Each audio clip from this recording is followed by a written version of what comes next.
Amigos, que Dios les bendiga. Bienvenidos a una nueva edición del Evangelio Diario. Estamos al lunes 10 de noviembre, en esta 32ª semana del tiempo ordinario. Y para hoy recordamos y celebramos en la liturgia de la Iglesia a San León Magno, Papa y Doctor de la Iglesia. Así es, el Papa León, que nació en Toscana a fines del siglo IV, es recordado en los textos de historia por el prestigio moral y político que demostró ante la amenaza de los hunos de Atila, a los que logró detener sobre el puente Mincio, y de los vándalos de Genserico, cuya ferocidad mitigó en el saqueo de Roma del año 455. Elevado al solio pontificio en el 440, León, en los 21 años de pontificado, murió el 10 de noviembre del 461, llevó a cabo la unidad de toda la Iglesia alrededor de su sede, impidiendo usurpaciones de jurisdicción, arrancando de raíz los abusos de poder, frenando las ambiciones del patriarcado constantinopolitano y del vicariato de Arles. No tenemos muchas noticias biográficas de él. Al Papa León no le gustaba hablar mucho de sí en sus escritos. Tenía una idea elevadísima de su función.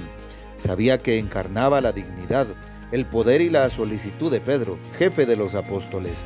Pero sus actitudes constante y rígidamente sacerdotales, hieráticas, no le impedían el calor humano y el entusiasmo, que se notan por los 9 sermones y por las 173 cartas que han llegado hasta nosotros.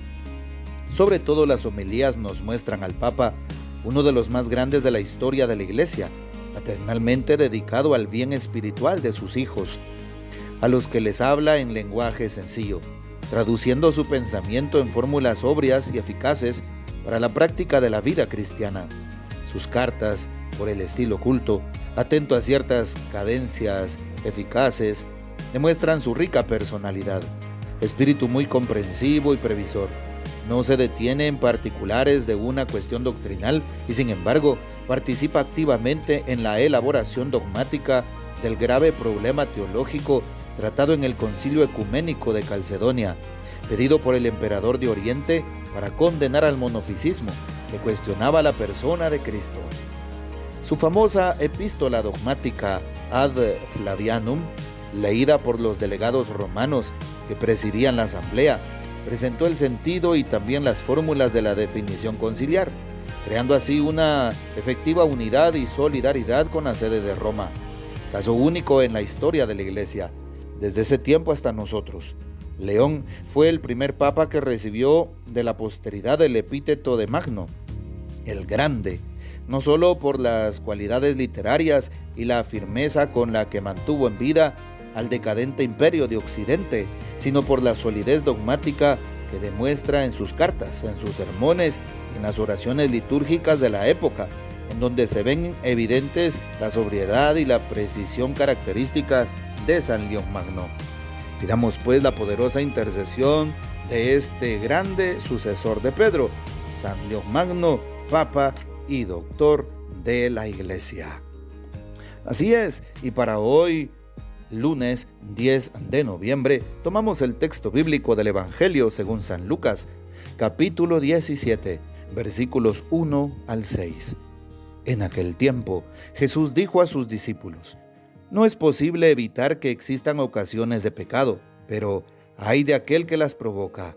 Más le valdría ser arrojado al mar con una piedra de molino sujeta al cuello, que ser ocasión de pecado para la gente sencilla. Tengan pues cuidado. Si tu hermano te ofende, trata de corregirlo, y si se arrepiente, perdónalo.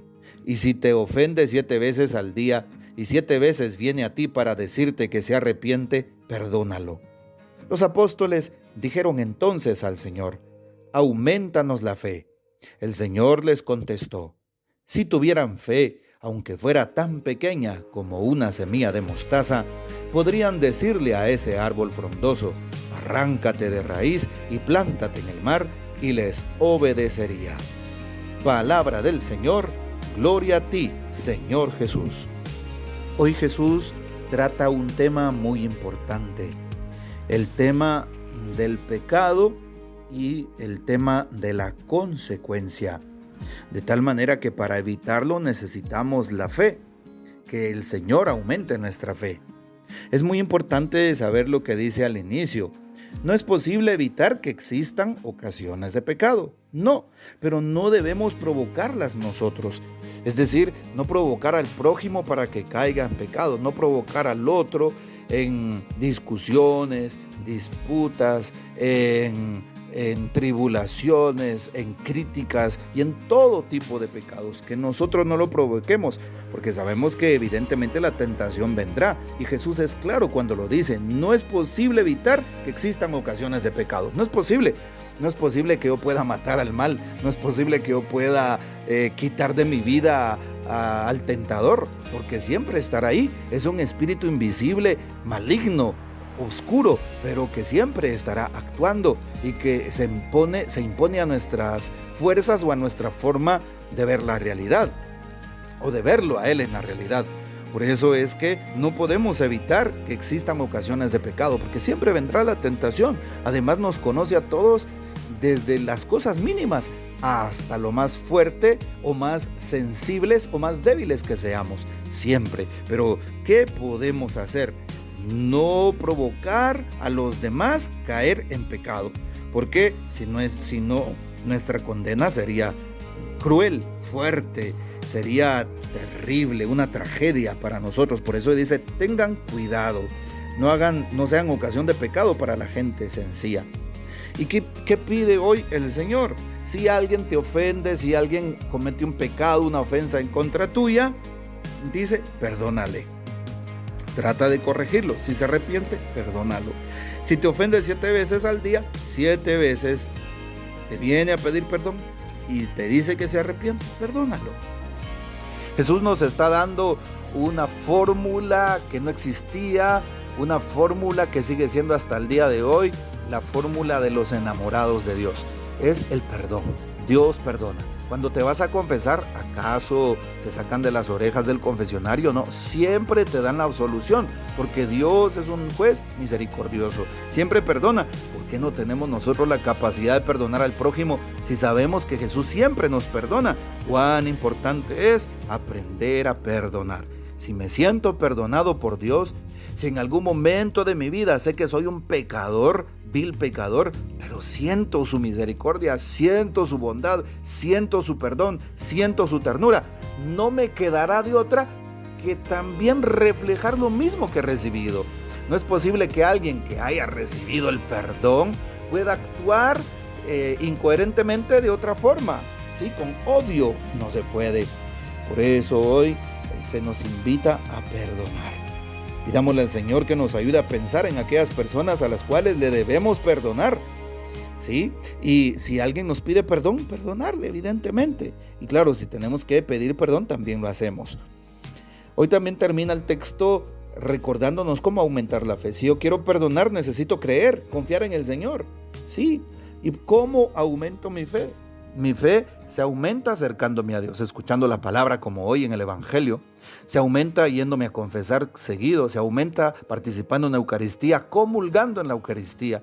Se aumenta pues haciendo obras de misericordia. Se aumenta acercándonos a Dios y fortaleciendo nuestra espiritualidad. Así se aumenta nuestra fe y por lo tanto se facilitará más el tema del perdonar al otro, el tema de amar al otro, el tema de no juzgar al otro. Sí, se va a facilitar. Pidámosle al Señor que aumente nuestra fe, que nos ayude a tener actos que nos ayuden a reparar esa relación con alguien si la hemos perdido, y que el Señor nos dé la gracia de seguir adelante mostrando su rostro al mundo entero. Que el Señor nos bendiga, que María Santísima nos guarde y que gocemos de la fiel custodia de San José. Y la bendición de Dios Todopoderoso, Padre, Hijo y Espíritu Santo, descienda sobre ustedes y permanezca para siempre. Amén. Comparte este audio y hasta mañana.